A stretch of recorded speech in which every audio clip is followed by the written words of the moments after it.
যাওয়ায় একেবারে মন ছিল না কিশোর ছেলেটির, অথচ বাড়ির আদেশ স্কুলে যেতেই হবে। অগত্যা ব্যাগ নিয়ে বেরোতেই হতো।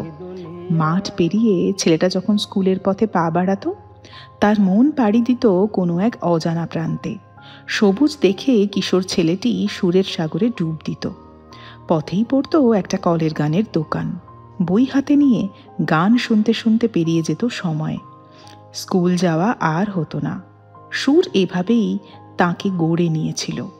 তিনি লোকসঙ্গীত শিল্পী অমর পাল, ভাটিয়ালি গানের জনক। 1922 সালের 19শে মে কুমিল্লার ব্রাহ্মণবেড়িয়ায় জন্মগ্রহণ করেছিলেন লোকসঙ্গীত শিল্পী অমর পাল।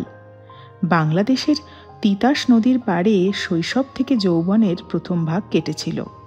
অল্প বয়সেই বাবাকে হারাতে হয়। লড়াই শুরু হয় দারিদ্র্যের সঙ্গে। মা দুর্গাসুন্দরী পালের কাছে হাতেখড়ি লোকসঙ্গীতের। জীবন সংগ্রামী অমর পালকে সুর সাধক করে তুলেছিল। যাত্রা, কবিগান, কৃষ্ণলীলা দেখতে ভালোবাসতেন। বাবার থেকে পেয়েছিলেন এই নেশা। যাত্রায় বিবেকের পাঠ করতেন নিয়মিত। পরবর্তীতে কলকাতায় আসেন তিনি। প্রায় 8 বছর ধরে উচ্চাঙ্গ সঙ্গীতের তালিম নিয়েছিলেন ওস্তাদ আলাউদ্দিন খাঁ সাহেবের ছোট ভাই আয়াত আলী খাঁর থেকে। 1948 সালে গীতিকার শচীন্দ্রনাথ ভট্টাচার্যের হাত ধরে আকাশবাণীতে এসেছিলেন। আলাপ হয় সুরের জগতের দিকপাল মানুষদের সঙ্গে। মণি চক্রবর্তী, সুরেন চক্রবর্তী, ননীগোপাল বন্দ্যোপাধ্যায়ের মতো শিল্পীদের কাছ থেকে লোকসঙ্গীতের তালিম নেন। আকাশবাণী কলকাতার শিল্পী ছিলেন তিনি। 1951 সালে তাঁর ভাটিয়ালি গান প্রথম সম্প্রচারিত হয় আকাশবাণীতে। বাঁচতে হলে লোকসঙ্গীতের জন্যেই বাঁচব, মরতে হলেও এই সুরের জন্যেই মরব। কথা ও সুর দিয়ে এভাবেই নিজেকে মাটির সঙ্গে বেঁধে রাখতেন। লোকগানের সঙ্গে আধুনিক সুর মেলাতে চাইতেন না। লোকসঙ্গীতের ভেতরে লুকিয়ে থাকে সঙ্গীতের অনন্য বীজ, এই কথাই আজীবন বিশ্বাস করতেন তিনি। অজস্র রেকর্ডের গান গেয়েছেন, বহু সিনেমায় প্লেব্যাক করেছেন। বাবা তারকনাথ, শিউলি বাড়ির মতো সিনেমায় রয়েছে তার গান। রাইচাঁদ বড়াল, পঙ্কজ মল্লিক, হেমন্ত মুখোপাধ্যায়, মানবেন্দ্র মুখোপাধ্যায়ের তত্ত্বাবধানে অগণিত গান গেয়েছেন। সত্যজিৎ রায়, দেবকী কুমার বসু থেকে শুরু করে ঋতুপর্ণ ঘোষের মতো চলচ্চিত্রকারদের সঙ্গেও কাজ করেছেন। কতই রঙ্গ দেখি দুনিয়ায়, এই গানটি সত্যজিৎ রায় যেন অমর পালের জন্যেই সৃষ্টি করেছিলেন। গানটিকে অর্থবহ রূপ দেওয়ার জন্য সত্যজিৎ রায় চাইছিলেন গানের ভেতরে হীরক রাজার দেশের রাজা আর প্রজার কথাও থাকবে সংলাপের আকারে। অমর পাল ধন্ধে পড়েছিলেন। ঠিক পারবো তো প্রশ্ন করছিলেন।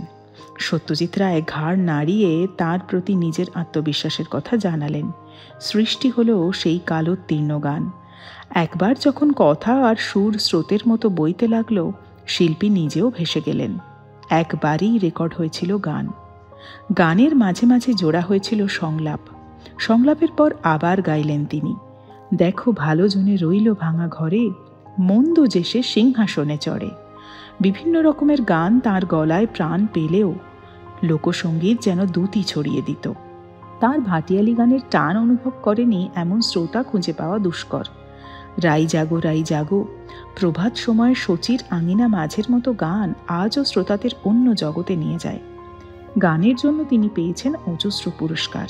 2012 সালে পশ্চিমবঙ্গ সরকার তাঁকে সঙ্গীত মহাসম্মান পুরস্কারে ভূষিত করে। এছাড়াও পেয়েছিলেন লালন পুরস্কার।